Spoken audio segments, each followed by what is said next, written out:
This is the Oregon Football Report. I am your host, Will Ortner. News is starting to really come in surrounding the Ducks as we get closer and closer to that spring ball season. Obviously, the Ducks, because of them being in the quarter system, they are going to start their spring ball a little bit later, although there are a lot of teams who are on the semester or trimester system that are starting to get their spring ball practices underway. That means that there are more and more opportunities for recruits to set official visits to come and visit the Ducks as well as some of these other teams, but also see how these coaches are going to interact with the players that are already on the football team. This is a great time for recruits to see, hey, would I mesh well with that coach or not mesh well? We're going to dive into the latest recruiting news while also taking a look back at the NFL Combine and potentially bragging about some future NFL players that were at the University of Oregon. The first Duck news that we need to dive into, though, of course, is Jalen Brewster. And he is going to be the biggest recruit in this high school recruiting class, at least on the D-line. But right now, he is the number one recruit in the entire nation. And even though he is committed to Texas Tech, I have warned you before on the Oregon Football Report that he could potentially be flipped. Looks like the Ducks have a good opportunity to do that. Before we do that, though, on this channel, we're going to hit that sub button. Why? Because we're trying to catch the Rams report. Oregon Football Report started before the Rams report. However, they have now grown to surpass us. Maybe that's just because they had a little bit of a good run there in the NFL postseason. Let's catch up to them. Hit that sub button. If you have a friend who loves the Oregon football team, wants to be kept up to date with the latest news and rumors, you'll share this video with them so they can hit that sub button as well. So even though I said Brewster is already committed to the University of Texas Tech, it does sound like the Oregon football team is still very much in play for Brewster and his talents. Interior defensive lineman, 6'3", over 300 pounds yet, as you can tell in that picture. He also plays running back. I'm telling you, this kid is an absolute freak athlete. We really want him at the University of Oregon. Here's what Sam Spiegelman had to say about Jalen Brewster and his recruitment so far. Oregon was an early front runner for the nation's top defensive lineman. The Ducks have picked the pace back up with the longtime target, and his relationships remain intact with the staff in Eugene. Jalen Brewster was also quoted in that same article that I took that from Sam Spiegelman there, where he was asked to comment on the University of Oregon, and Brewster said, knowing the connections we've been having, they're still strong. Coach T, that's my dog. Of course, he's talking about Tui Oti there. You never know what's going to happen in college football. How often have we seen a player be committed to a different school all the way up until the very last moment, and then they flip? Just look at Oregon quarterback Donte Moore right now.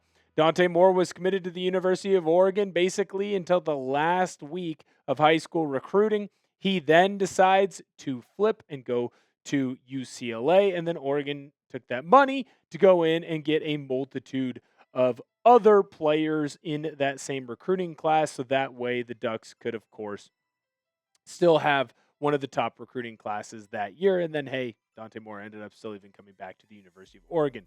So you never know what will end up happening, but it is important to note that the Ducks are not out on Brewster yet.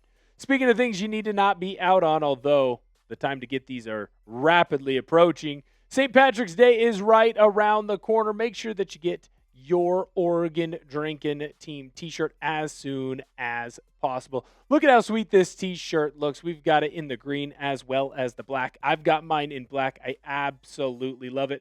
I wish that I could show you how exciting it was by having it on today's video, but of course we've got a green screen, so it wouldn't look as good as this picture does. And of course, I still point the wrong way. Look at how happy I am. Look at that smile. Oh man, a face only a mother could love. But that t-shirt, everybody loves it. Only $29.99. Go pick yourself up one today. The link is going to be in the comment section and description of today's video. So do not wait. Do not miss out. Grab your Oregon Drinkin' Team t-shirt today. Next, we're going to talk about a certain quarterback that has been linked to the Oregon football team, a quarterback that the Oregon football team has been recruiting since before he became the number one quarterback in this class, at least according to On3, and that is Will Mencl. Will Mencl has been having a fantastic little off season here. Obviously, had a great junior year when he was running through a lot of high school football down there in Arizona. Important to note that Mencl continues to impress multiple people and has gotten himself to the point where he is, like I said, a 5-star quarterback and the number 1 quarterback in this class. The Ducks have always been the front runner for Mencl, and they're really trying to seal the deal. I think it's interesting to kind of hear what Will Mencl had to say on his recruitment and the things that he values. Mencl said relationships is the number 1 thing in deciding a school, and then not rushing the process, making sure I'm making the right decision, not second guessing myself. So when it feels right, I'll pull the trigger. Now, what I find fascinating is after that little quote there, well, guess what? Will Mencl, he had this to say on Oregon football. My relationship with Coach Koa, I feel like that is super, super strong. I've had a lot of discussions with Coach Lanning about the culture there and how they're going to continue to sustain greatness throughout the program. I love what I'm hearing. I'm hearing a kid who says, hey, relationships are the most important thing to me, and then I have the best relationships with Oregon football. I freaking love it. Now, again, does that mean that it is a signed, sealed, and delivered deal? No, of course not. Oregon's still going to have to continue to recruit the ever-living you-know-what out of Mencl because they're going to want to get him in with the program. But I think it's very important to kind of note and show that the Oregon Ducks, they've been very much in on Mencl for quite some time, and it does feel like they have the strongest relationship with him. Hopefully, as he comes through doing his official visits with not just the Oregon football team, but other universities, it becomes clear to Mencl where he needs to be playing. How do you feel about the Ducks recruiting class so far? Right now, the Ducks have 5 commitments, and they are the number 13 team in the country when it comes to the 2027 recruiting class. Let me know what your opinion is down below in the comment section. Sound off as loud and as proud as you possibly can. The next player that we have to talk about is cornerback Donte Wright, and will the Oregon Ducks be able to flip him from the University of Georgia? Brandon Hoffman, he just ended up joining Rivals. He's been doing recruiting coverage for quite some time. He went on one of the shows for Rivals, and he did say that he believes the Ducks have an opportunity to flip Wright. What's important to kind of mention here when it comes to Donte Wright is he's a guy from California, so he obviously is closer in region to the University of Oregon. The Ducks have made a strong push to make sure that they can hold on or at least come in and possibly flip Donte Wright. They like to hold on to a lot of the West Coast kids. I'll be interested to see what all ends up going down, but I do believe a good official visit for Wright could end up putting the Ducks in the right position to land him. AJ Randle is the next person that we need to talk about, and this 4-star player here is an absolute stud. It looks like he is very much enjoying his recruitment by the Oregon football team, and it looks like the Ducks have a potential to land him rather quickly as a new and incoming linebacker for this Oregon football team. And the Ducks are really going to want to get a kid like Randle just because of the way that he approaches this whole process. And I think this quote that he ended up having on Oregon football really epitomizes who he is and what he's looking for, and it shows the intelligence of this young man. Randle says, I want to get down there and kind of see how the relationships are between the players and coaches and how they respond to each other. But the vibe that I'm getting through the recruiting process gives me a good feel about Oregon and letting it be my new home or home away from home. That tells me that the Oregon Ducks are in a great spot to land Randle, but you also want to land a kid with the type of intelligence that Randle clearly has, or at least the emotional intelligence that Randle has here. It's why a lot of people nowadays say that you want to live with your girl before you end up getting engaged to them or marrying them. What happens if you move in, you're already engaged, you're already married, you start living with the person, you go, wow, they don't do the dishes ever. They're really gross. They're really messy. This isn't someone that I can live with the rest of my life. When I look at Randle, he's saying, hey, I love everything that you're showing right now, Oregon football, but I need to see what it's like living with you on my official visit before I fully commit. I love that. I think that's a great perspective on life, and it's going to put Randle and the Ducks in the best possible position to have a happy relationship and marriage if he does decide to commit to the University of Oregon. Hit that thumbs up button if you love the Oregon Ducks and you want them to continue to have a successful recruiting class in the 2027 year. Remember, it is crazy, but these kids, They are the 2027 high school recruiting class. Ducks want to be the number one team in the country when it comes to that recruiting class.